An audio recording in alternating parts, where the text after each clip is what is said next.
What is up, everybody? Good morning, good afternoon, good morrow, good evening. Buenos dias, buenas tardes, whatever time it is, wherever you're at. Anyway, it's Tuesday, it's my day off. So I'm doing my vlog from bed. Gotta go to work. I gotta go to work. So let's just talk about my outfit of the day. Yeah, SpongeBob. Yeah, always. So it's Tuesday, which means that it is Travel Tuesday, Tech Tuesday, Transformation Tuesday. If you're like me, Throwback Tuesday, Tip Tuesday, Trendy Tuesday, 10 Tuesday, Topic Tuesday, Tuesday Tunes, Tuesday Tasting, Tuesday Shoes Day, Tuesday Training. There's a lot of things for Tuesday, but the main one I want to talk about is that Transformation Tuesday. You know, I find it really interesting that people say things like, don't trust, what? It was like, don't trust anybody but yourself, or, hold on, I gotta find the exact quote, give me a second. It says, don't rely on anyone but yourself. I have a problem with that. This song that I'm going to be releasing this week is called Doing My Thing with the A. Anyway, in this song, I'm going to just talk about, kind of how I got from where I was at to the point I'm at now.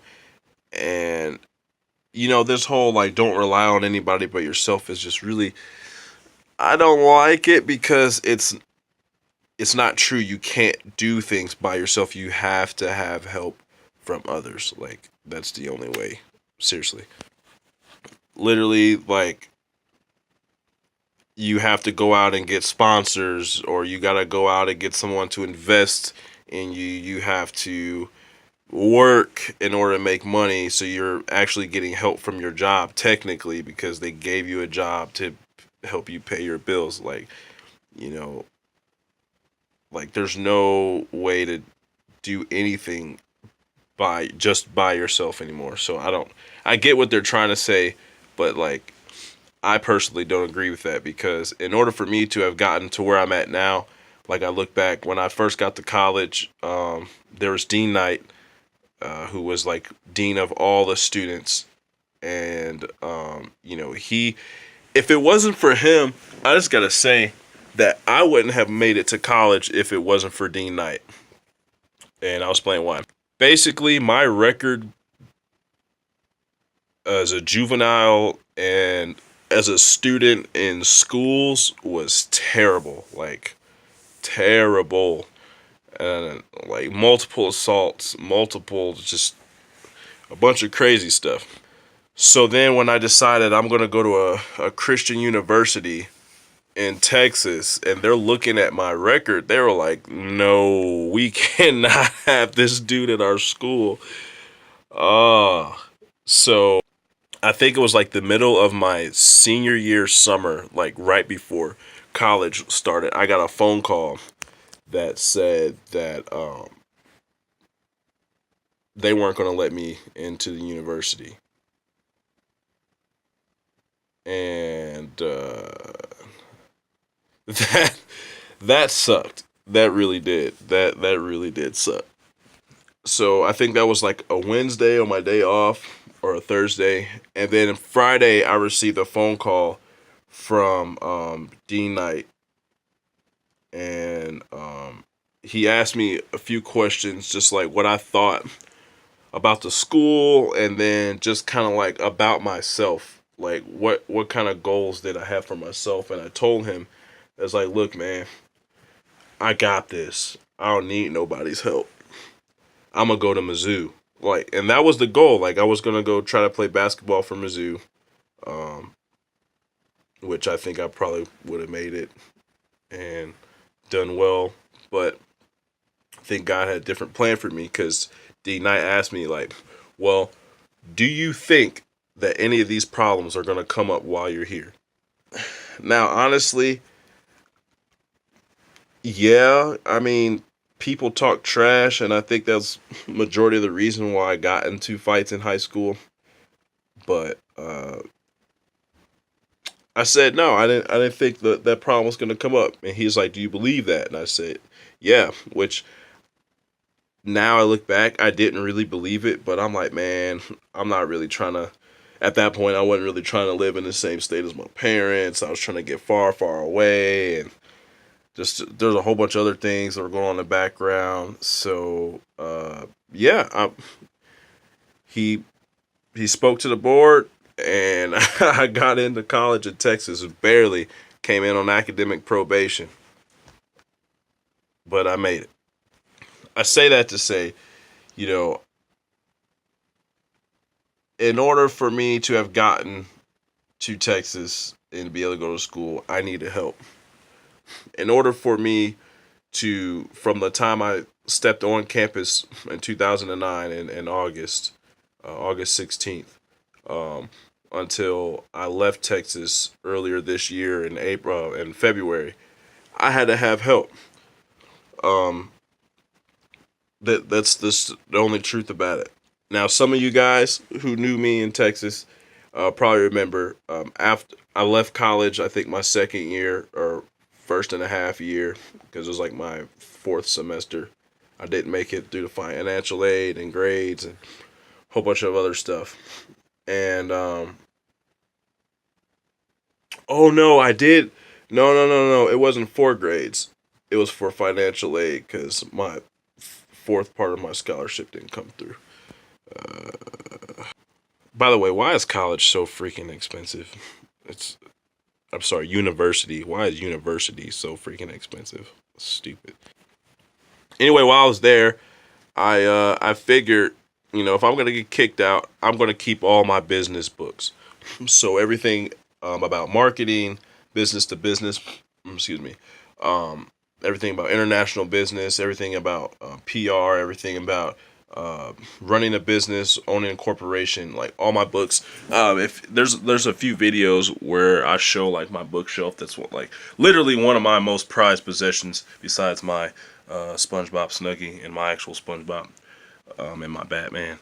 But yeah, is all my books from college. I kept them all because I figured, I'm not. Once I left school, like I told myself, if I ever left college, I would never go back. If for any reason, whether somebody got pregnant or I got injured or whatever the reason was, I would not go back and I wouldn't make it. I would be that guy that made it. But in order for that to happen, there's there's like a long, long, long road ahead. Unless you just come up with GoPro like that kid did when he was like 21 or something, or come up with Facebook or Snapchat or anything like that, or just release like a hit song or something. Anyway, but it's a long road, and you can't do it on your own. You seriously can't. You need assistance. And the problem with me was, as a kid, I was the nerdy kid. I didn't have that many friends. I had maybe like two or three or something like that, and I didn't really see them regularly. And I had like a really good friend every couple years, and then I'd move or we get kicked out of school or something. But anyways, yeah, the only way to make it is to get help. And as a kid, because of me being like an introvert, extrovert, introvert, or introvert, extrovert, I don't know. But because of that, I wasn't a person that liked to raise their hand and ask. I wasn't a person that was like, who needs help? And I'm just like, I'm gonna struggle. Like I'm gonna struggle pronouncing the. No, and I'm pretty sure a lot of you are like that. You're just like, I'm gonna struggle until I figure this thing out. And a lot of times I would, like with science stuff and math and all that, I eventually would figure stuff out. But it's like the bigger things I wouldn't ask for help because I just felt like why? Like, why do I need to ask for help when I could just figure this out on my own? And boy, that left me in a pretty bad situation because, like myself, you probably also experience this if you're like me. When you don't ask for help, you sit there and you're waiting for someone else to ask the question that you want to ask when you should have just asked it. And once I got to college, I met two people that changed my life forever. Dr. Jerry, I think he's like doctor. I think he's got three doctorates. So doctor, Jerry Chi, and Dr. JT Shim. If it wasn't for these two men, I would not be here where I am today, along with my dad and my dad's friends. But I'm going to specifically talk about these two. These two professors made it their mission to take me basically as like wet clay and just pour and pour into me as a student because they saw something in me that I didn't even see in myself. I forget the Greek, is it Greek mythology with the guy that had the finger and he touched stuff and it turned to gold. But basically their whole deal with me was to become like that guy. That no matter what business, no matter what I did, that it would essentially turn to gold. If you look at back when I used to do music all the time, I was performing all the time and doing shows everywhere and just having a good old time like and that came from using what they taught me. I used some of the marketing, how to market myself, how to do all that, like become my own business, run my ads on Facebook and MySpace then, sending out emails, going to churches, showing up at events, and then passing out cards, sometimes just pieces of paper with my info on it. Like, I did everything they taught me to help progress myself forward.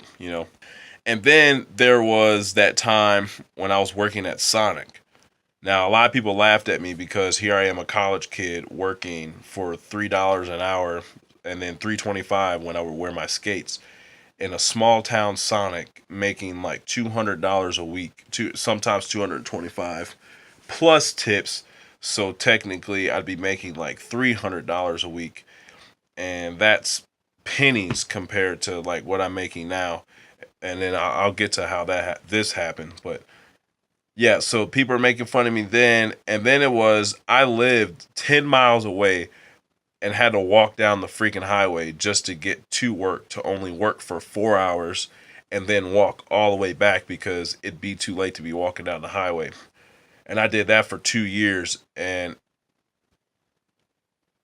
I know a lot of people are like, why in the world would you do that? But it was for a bigger, like the bigger picture. Now, when Dr. Shim came into my life, he's very energetic. So is Dr. Chi. They're about getting business done. Do it, get it done. And I start learning from them that I need to do what I do good, but then also do it faster so I could do more. And then all of a sudden it was, okay, I have my day job that I work the 4 hours. And then there's a person that I could go work with and they live a few minutes from me that I could pay weekly to be able to take me home at night if I work with them. So then came my second job. And then after that, it was like, all right, well, there's one more thing I possibly could do to make some money to kind of like put me over what I wanted to make. And then it was like, all right, I'm going to do that. So then came the third job. And then throughout that summer, after I first left that school, Southwestern, I realized that I could do two more jobs, like one day a week, the other just on Sundays. And all of a sudden it was I got 5 jobs, got money in the bank, I'm a save, and then life start going in a total different direction. Now I'm not gonna lie and sit here and tell you that I end up banking, and then all of a sudden I was just balling out of control, because there were some really dark times and hard points that I end up getting myself into because I made some very, very bad investments, like very bad. And then I'd have to call my parents for help, and it was just ridiculous. Like, come on now, like some very bad investments. And then came the time for me to drop almost everything and work one job the first time. This job, some of y'all may remember, I was the manager for the Cricket store, and also manager over at Sonic, because after a while, and not just being a regular employee, I was the manager. So manager of 2 big places, making a lot of money. And then I don't exactly remember. It's in my diary. Oh, I do remember. I ran into an issue with one of the bosses, who was female, and she, for lack of a better term, was trying to, I'ma just take me to dinner. And because I had a girlfriend, I wasn't having that. And I let my girl know, and my girlfriend at the time was like, "You'll need to be there." And then all of a sudden I got a phone call after the day. I was like, "No thanks." And it was like, "You're fired." And that left me in a pretty bad place in 2014. And that was probably the worst year. That was after the best year I ever had. 2013, I made a lot of money, like the most money I've ever made. But then 2014 turned around, and then all of a sudden I was like weeks and weeks without a job, kicked out of my apartment, I ended up having to stay at a shelter, which another video, I'll probably talk about that because I want to try to keep this video under 20 minutes. But that, I had to have the church help me because I couldn't find anywhere to stay. My girlfriend at the time decided to go on vacation for like a few weeks, so then it didn't even let me stay at her house. Dang. So there was no help. Like I reached out, in the places where I figured I'd get it, and yeah, there was no help there. But there was people that did come through, and eventually, this guy named Eddie. Eddie, if you're watching this, man, I appreciate you, because Eddie gave me a job over at Chevy, at Lynn Smith, and from there, my life's color came back in my face. Freaking, I just started doing a lot better, and eventually started the car meet, and so many things happen. So many things happen just right in a row, and life just turned around for me. But it did not get to that point without having any help. So my thing for today is like, even now with all the stuff that's happened this year with my move to Oklahoma, and the stuff that I had to endure here the last couple weeks, I was not able to get through this stuff without help. Number one, from God, and number two, from God putting on people's hearts to reach out and help me. So yeah, say all that to say, don't be scared to reach out to people when you're in need. When you're in need, don't cry wolf. But when you are in need, reach out. Be like, hey, I need some help. I don't know how to do this math problem. I don't know how to do this English. I don't know how to, fix my plumbing. Whatever it may be. Just reach out. Like I said, it's Tuesday, Transformation Tuesday. This week, I think on Friday, probably Friday evening, I'll be releasing a song called "Doing My Thing." And just reminding you guys to have fun doing the things you do. You know, it's not bad to make money doing the things that you love doing, whether it's music, fighting, driving, uh, writing, whatever it is. Just do what you do, but give it 110%. Remember that. You heard that here first. I'm not sure when this video is gonna cut off because, like I said, I was only trying to keep it under 20, but it's like 20 minutes and 30 right now. But yeah, just do your thing, man. Do your thing. Let me do my thing. What up? Pump it up. If anything, just remember that everyone is scared. Everyone is scared. But the person who raises their hand and finally asks that question helps out so many people. Sometimes you're one of the people that when Brian raised his hand and said, "Hey, I don't know how to do this," and the teacher did it, you're like, "Oh, thank God." Well, you be the person to raise your hand because Sarah or Timmy over there, they're probably like, "Oh, thank God, you're going to help somebody out." So I didn't used to be the person to raise my hand, but now I am. And hopefully in me doing so, I helped one of y'all out. It's been Blackiechanmma. Thank you for watching this video. Make sure you like and subscribe to this channel and follow me on all social media at Blackiechanmma. And quote for the day: life is what you make it. So stop making it hard.